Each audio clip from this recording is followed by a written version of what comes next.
함께 읽겠습니다. 그때에 제사장들과 백성의 장로들이 가야바라 하는 대제사장의 관정에 모여 아멘. 기도하겠습니다. 주달려 돌아가신 저 십자가를 볼 때 참으로 마음이 아프고 또 괴롭고, 또 이 죄 많은 우리를 돌아볼 때 얼마나 송구하고 얼마나 죄스러운지 모릅니다. 하나님, 이 한 주간 우리 고난 주간을 살아가는 우리 성도들 믿음으로 서 있게 하여 주시고, 주님께서 기뻐하시는 정말 놀라운 은혜가 이 한 주간 있도록 하여 주셔서 십자가의 은혜와 십자가의 능력이 우리 성도들 가운데 자랑이 되게 하여 주옵소서.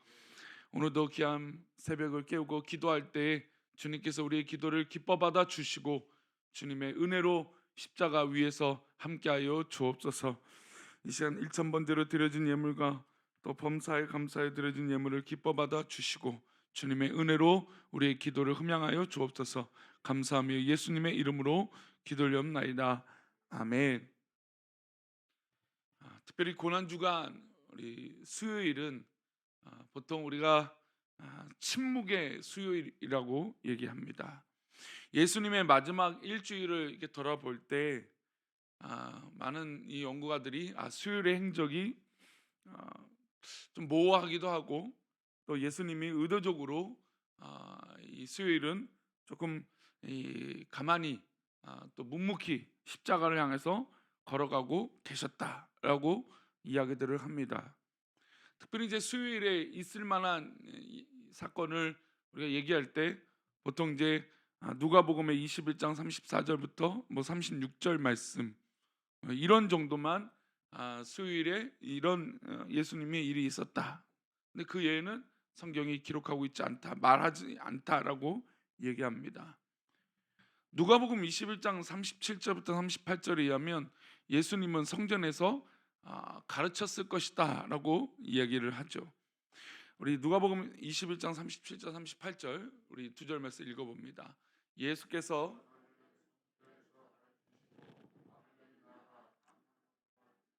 시신이 모든 백성이 그 말씀을 들으려고 이른 아침에 성전에 나아가더라. 우리 주님께서 남겨진 이 여분의 시간, 이제 수요일, 목요일, 금요일이면 이제 한 3일 정도의 남은 시간, 이 한 이틀, 뭐 만으로 따지면 이틀 채 3일 채 안 되는 이 시간에 예수님은 무지한 인간들을 가르치시려고 아침 일찍 낮에는 성전에서 가르치고 무지한 사람들을 불러 모아 성전에서 이야기들을 하셨습니다. 그들에게 하나님의 나라를 열심히 증거하셨죠. 근데 이런 예수님의 이 가르침과 사랑이 있는 동시에 반대쪽에서 누군가는 또 다른 열심을 내고 있었습니다. 그러니까 한쪽이 무언가를 하고 있으면 한쪽이 반대되는 행동을 하고 있는 것이죠. 그들은 바로 대제사장들과 또 장로들이었습니다. 소위 그들은 최고의 종교 지도자리였고 최고의 권력을 가진 사람들이었습니다. 왜 이들이 분주했을까요? 오늘 읽었던 마태복음 본문을 읽었던 26장 3절은 이렇게 말합니다. 함께 읽겠습니다. 그때 대제사장들과 백성의 장로들이 가야바라 하는 대제사장 관정에 모여, 그들은 예수님을 뭐 하려고 모였습니까? 예수님을 죽이려고, 예수님을 제거하려고 꾸미고 있었습니다. 요한복음에 의하면 예수님께서 나사로를 살리실 때 이들이 모여서 예수님을 죽이려고 모의했다고 합니다. 그러니까 이들은 예수님을 잡아 죽이기 위해서 이미 이전부터 모의하고 계획했던 것이죠. 그래서 마태복음 26장 4절은 이렇게 얘기합니다. 읽겠습니다.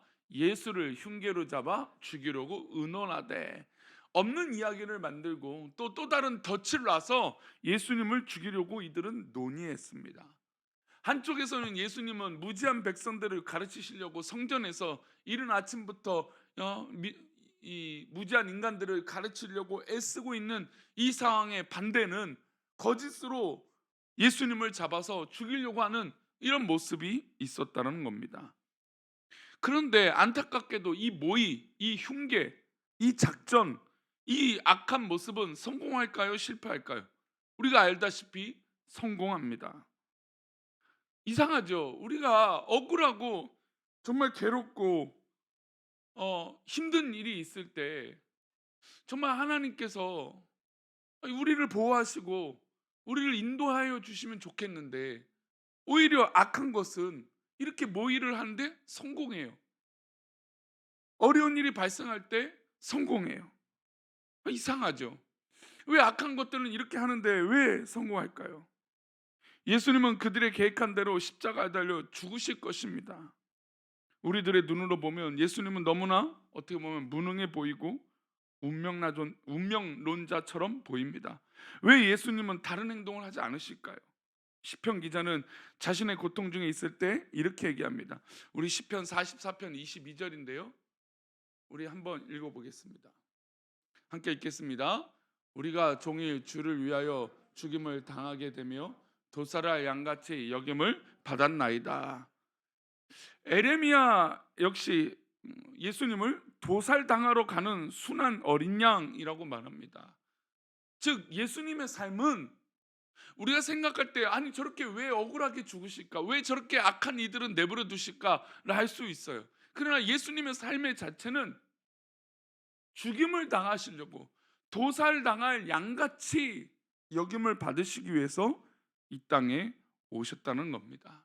그래서 십자가의 길이 그렇게 무겁고 어려운 걸 아시지만 묵묵히 걸어가는 것이죠. 사도행전에서 우리는 이 구절을 다시 봅니다. 에티오피아 내시가 예루살렘에 들렀는데 고향으로 들어가면서 구약의 말씀과 이사야의 말씀과 특별히 이 시편 44편 2절 22절의 말씀을 보게 되는 것이죠. 성령의 이끌림을 받은 빌립이 그에게 다가 그 뜻을 풀어 예수님을 증거합니다. 철저히 무능한 것처럼 보이고 아무것도 하지 못하는 어리석은 사람처럼 비춰지는 주님이십니다. 그러나 주님은 이 무능한 세상을 오히려 어떻게 하시는 거죠? 무능해 보이는 자신의 모습을 통해서 어떻게 하시죠? 세상을 구원하신 것이죠. 세상 사람들은, 믿지 않는 사람들은 어리석다라고 말하지만 구원받은 백성들은 하나님의 능력이라고 말하는 것이죠. 침묵하는 세상을 오히려 주님은 십자가로 정복하신 것입니다. 인간적으로 볼 땐 무능한 것처럼 보이지만 죄와 사망을 이기신 것입니다. 어리석음으로 모든 이들을 구원할 비책을 내어놓으신 게 바로 십자가입니다. 어떻게 보면 침묵의 수요일이지만 태풍의 눈에 있는 것처럼 보입니다. 곧 사단의 나라는 무너질 것이고 복음의 은혜는, 성령의 은혜는 넘쳐 흐르게 될 것입니다. 헛된 열심으로 죽일 모의하는 자들, 오히려 그들이 침묵해야 될 터인데 세상은 참 우리의 뜻대로 되지 않습니다. 그래서 오히려 우리는 저 십자가를 바라보며 기도하는 것입니다. 우리 시편 44편 22절을 다시 한번 볼까요? 함께 읽겠습니다. 우리가 종일 주를 위하여 죽임을 당하게 되며 도살할 양같이 여김을 받았나이다. 우리가 역시 우리 또한 어떻게 되는 삶을 사는 겁니까? 우리가 종일 주를 위해서 죽임을 당하게 되는 겁니다. 우리 또한 저 십자가를 향하여 묵묵히 걸어가는 것이죠. 에레미야 11장 19절 말씀을 볼까요? 함께 읽겠습니다. 나는 끌려서 도살당하러 가는 순한 어린 양과 같으므로 그들이 나를 해하려고 꾀하기를 우리가 그 나무와 열매를 함께 박멸하자. 그를 살아있는 자의 땅에서 끊어서 그의 이름이 다시 기억되지 못하게 하자 함을 내가 알지 못하였나이다. 나는 끌려서 도살당하러 가는 순한 어린 양과 같이, 예수님은 정말 순한 어린 양같처럼 그 주인이 끌어가는 대로 그냥 이끌려 가신 것입니다. 그들이 나를 해하려고 꾀하지만, 그들이 박멸하려고 하지만, 그를 살아있는 자의 땅에서 끊어서 그의 이름이 다시 기억되지 못하게 하지만 하나님의 놀라운 은혜는 저 십자가는 한 번도 사라지지 않았습니다. 사도행전 8장 32절은 또 이렇게 말합니다. 읽겠습니다. 있는 성경 구절은 이것이니 일렀을 그가 도살자에게로 가는 양과 같이 끌려갔고 털 깎는 자 앞에 있는 어린 양이 조용한 것 같이 그의 입을 열지 아니하였도다. 예수님은 정말 도살자에게 가는 양과 같이 끌려갔지만 조용히 그 길을 걸어가셨습니다. 그래서 우리는 어떻게 고백해야 될까요? 우리 마지막으로 우리 고린도전서 1장 18절 말씀을 읽겠습니다. 십자가의 도가 멸망하는 자들에게는 미련한 것이요 구원을 받는 우리에게는 하나님의 능력이라. 십자가의 도가 멸망하는 자들에게 뭐예요? 미련한 것처럼 보이지만 구원받는 우리에게는 능력입니다. 도살장에 끌려가는 어린 양처럼 조용히, 그렇게 어리석고 부족하고 무지한 것처럼 보이지만 그러나 우리에겐 결국 능력이 될 줄 믿습니다. 그러니 우리 고난 주간을 살아가는 믿음의 백성들에게 하나님의 놀라운 은혜가 있기를 축원합니다. 십자가의 도가 우리에게 능력이 될 줄 믿습니다. 혹시나 믿음의 삶 때문에, 십자가 때문에 고민하고 계십니까? 그러나 결국 그 십자가가 우리 성도들을 살려주실 줄 믿습니다. 기도하겠습니다. 하나님 아버지, 우리가 주님의 이름으로 살아갈 때 때로는 억울함을 당하고 예수님처럼 이렇게 핍박을 받을 때가 있습니다.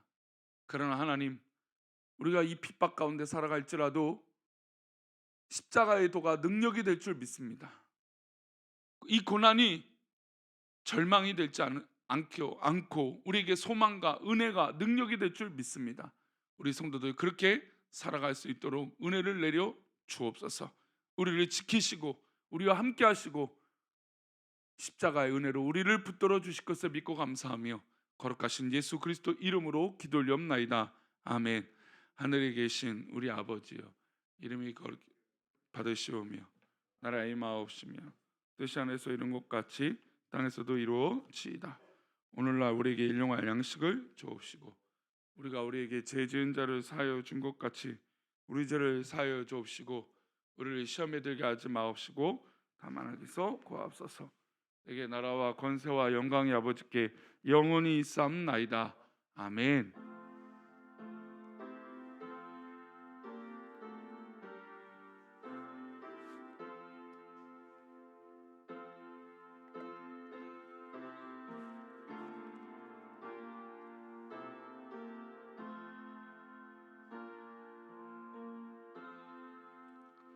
오늘도 고난 주간을 살아갈 때 하나님의 놀라운 은혜가 있기를 축원합니다. 오늘 특별히 수요 예배가 있고 또 우리 수요 예배 이후에 우리 광원중학교에서 기도 모임을 인도하러 가게 됩니다. 이 모든 가정 가운데 하나님의 은혜가 있게 달라고 기도해 주십시오.